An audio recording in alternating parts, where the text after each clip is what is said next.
Welcome once again to another episode of What Nobody Told Me After 65. Well, it's your lady on the go, lady in the know, Miss Info. This is the Information Nation, where knowledge is shared and wisdom exchanged for the betterment of a people. Now, tonight, I want to talk to you about slang, or the way we bust it up with each other. Sometimes it's understood, sometimes it's not, more often not. I'm not even sure if what's hip, are they still saying that? Or what was cool. I try to get my grands to help me out, but really nobody has time for me anymore. So I ventured out on my own. I did my homework, and I found some unusual things. So let's see if I can get this across to you. Slang is geographic specific, race specific, and age specific. Jeez, I wonder if I'm making any sense right now. I'm starting to feel really old. There are about 341,397,313 people in the United States. We're all races and ethnicities. But the one place that's an unmistakable melting pot of language and culture is New York, the Big Apple. There's no place like New York City. It's known as the city that never sleeps. It's packed with people of countless cultures, both foreigners and locals. It's lit up and bustling, something going on all day and night. It offers some of the best food in the world and provides experiences and sightseeing and sights that are really unforgettable. New York City's population, just in New York, is 8.93 million people. That's a lot of people. When you're exploring the Big Apple, it's easy for all of your senses to be stimulated. Seeing, hearing, smelling good food, and your speech, your talking, or your hearing. When you're talking with a local New Yorker, sometimes you feel like they're speaking a completely different language. It is their accent. You almost immediately know when you're talking to a New Yorker. And another one that I have found that has a real strong accent are Bostonians. I love the way they sound. Needless to say, it can be crazy if you're trying to navigate. Pop culture and youth culture tend to create new slang words across the generations. What we said when we were young, my grandfather and my grandmother said something completely different. My mom, I didn't know what she was talking about half the time. And so it goes today. The things that I hear my children say, my grandchildren are not even speaking that same language. Some of it's cross-cultural, but for the most part, we're all speaking a different language. There's TV shows, pop culture, video games, music, movies. Everything has their own niche, their own language. Now, it's kids, teenagers, young adults, and then adults, and mature adults. All those different groups are all talking at each other, because we ain't really talking to each other. Media nowadays has really shaped the way we communicate. The internet is full of all kinds of acronyms and slogans and memes, and you just can't keep up. Social media drives slang nowadays. What we knew back in the day, us old heads, is completely off the charts right now. It's over our head. Yeah, it has gone over our heads. So if you want to get a sense of the most up-to-date and the trendiest slang, you got to go on social media platforms. TikTok, YouTube, Instagram.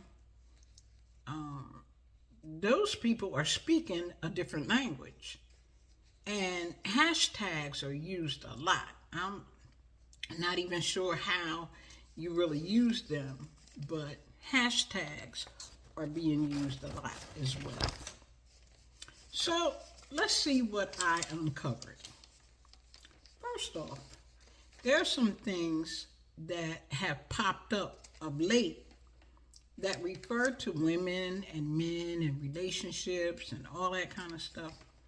And I'm not sure how it got started, but there was a word being thrown around, a cougar.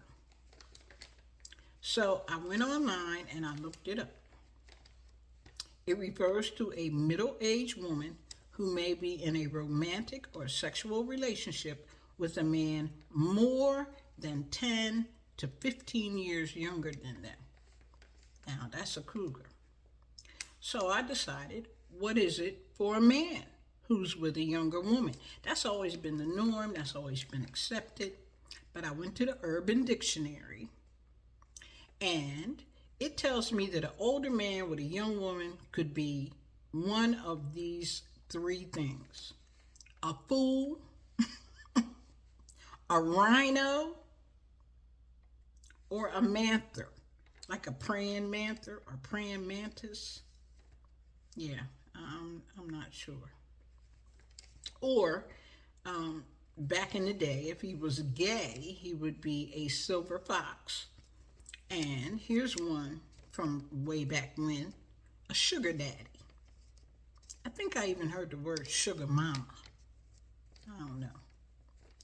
There is the thought.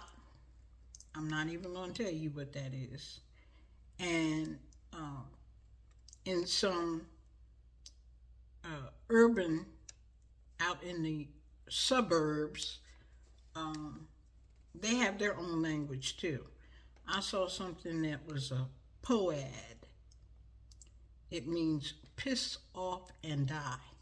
Really? I also found online a 125-page law enforcement document with slang names. So that they're able to uncode or uncover drug trafficking, human trafficking. You have all these different words, but it was 125 pages. Who has time to read all of that? Some of these acronyms or some of these words or acronyms for words are pretty much, you can tell what they are, like WYD, what you doing? WYA, where you at? There is also IYKYK. That means if you know, you know. Really? Reminds me of my catchphrase that says, you don't know what you don't know. WDYM, what do you mean? GMFU, got me effed up. Yeah. GTFOH, these are maybe not popular, but they were in the Urban Dictionary. GTFOH, get the blank out of here. And then IDGAF, I don't give a blank. Yeah, they can be a little nasty, but they are the language that young people are talking nowadays. I mean, we had our own way of communicating. As a matter of fact, I met a lady from Philly who told me that they used to talk like Pig Latin. Remember that? That's old. They had a form of Pig Latin, which was called the Canigan or the Can Talk. And the objective was you say words and the word can was in there. I don't know. And her sister was just blah, blah, blah, blah, going back and forth. They knew exactly what they were saying. It was all foreign to me. So, here's some that I located. BFF, best friends forever. How about BRB? Be right back. BTW, by the way. Fam is for family. The GOAT, greatest of all time. Now that was back in the day when I was slinging and getting out. The greatest of all time, because that's what we call Muhammad Ali.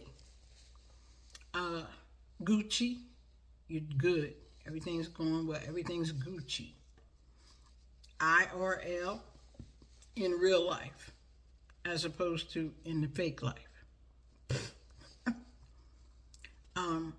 MYOB, mind your own business. MYOB. OMG. Oh my God. That was my favorite. I used to use it all the time. And my daughter asked me to stop. She said, Mom, please stop saying that. But it covered a multitude of stuff for me because I was constantly amazed at what I didn't know. OMG. How about salty? We used to use that back in the day too. Salty is to be angry or annoyed. Shook, shaken, or affected by something. How about slay? Being excellent at something. You really slayed that girl. Snatched, looking good or on point. Yeah. Again, some of these are geographic. Some of these are by environment, where you grew up at, where you hung out at. You hanging out on the corner with the corner boys, you hanging out with the corner girls. Some of these are indicative of those geographic locations. How about YOLO? YOLO. You only live once. Or if you woke, you're very aware of social justice issues. Woke. All right, let's keep going. Bae, the B-A-E, that's your significant other, your sugar, your daddy, your baby. It's just short for babe. BF or GF, boyfriend or girlfriend. I don't know if they're still using that. DM, that's for direct messaging. If you want somebody to talk to you one-on-one, tell them to DM you, direct message. FWB, friends with benefits. Ghost, you go ghost. You're missing, you done ignored somebody on purpose. You went ghost. How about KPC? Keep parents clueless. Really? I don't know. Netflix and chill. That's to meet up casually to watch movies, but usually it's a hookup. Okay, how about PIR, parents in the room? You texting somebody you don't want your parents to know you text. PIR. Ship is short for relationship. Snack, an attractive person. looking like a snack. I think we used to say that too. Thirsty. You're attention seeking. You're looking for some attention. How about this one? Throwing shade. Yeah, I used to say that too. When you're saying something nasty about somebody or you're being aggressive, you're throwing shade. Shade. And X for ecstasy. Now, I don't know if that's ecstasy as in that illegal substance or that substance, or if it's actually ecstasy because you doggone happy to be with somebody. You're in ecstasy. So, here's something that might come from the suburbs. WTM, what's the move or what's the matter? WSG, what's good?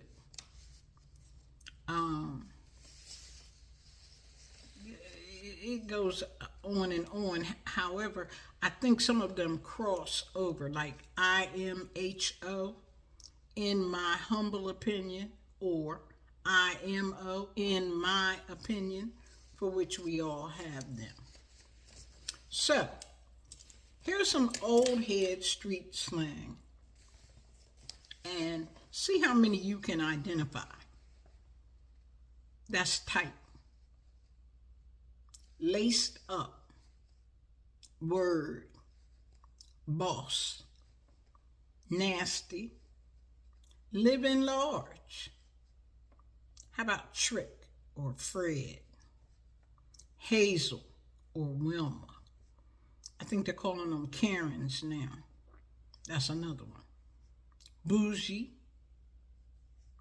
Beast. Mary Jane.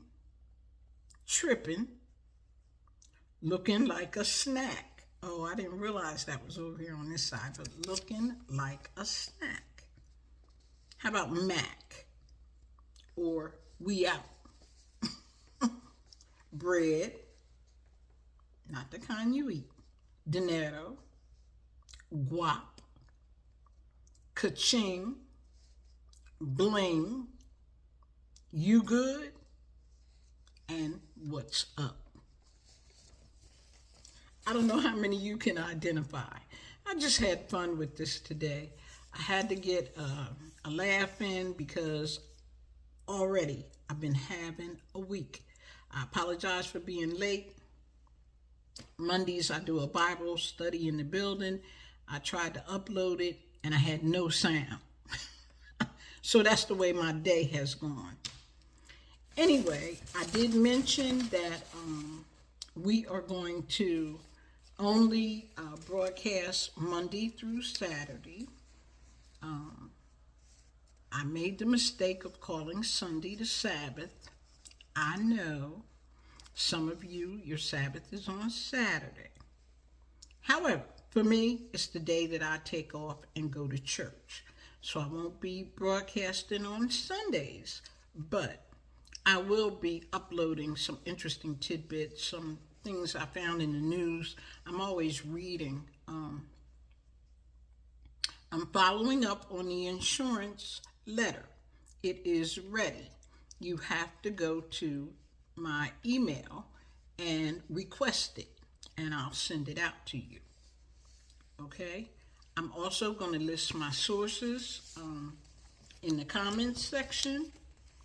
And I want to tell you that the poll that we did about whether or not retailers who do these slick, high energy, pushy ads that get you spending your money when you may not want to, I posed a question in a poll whether or not you thought they should be held responsible for the people who now have shopping addictions. It's a disease. It's a sickness. Just like alcohol or drugs, there is a shopping anonymous. Yes, it is. And I posted that. But overall, on the poll, you said no, You don't think that they should be held responsible the way that the tobacco industry was held responsible for getting us addicted to nicotine when they knew way back when that it was highly addictive. And now we have all these issues and health issues and COPD and all these things. They were sued and they had to put money in for people to get treatment. I asked if you thought the retailers should be held, these high marketing managers, marketing agents, if they should be held responsible, and overall your response was no. Okay, I'll go with that. The people have spoken. Well, I hope this information was fun, was helpful. If you got some new slang words out there that you know that I don't know, and truly I don't know a lot, drop me a comment and let's talk about it. Remember, subscribe, share, like, hit the notification bell, watch the video to the end, please. I want to thank you for your support, and remember, you don't know what you don't know. Good night.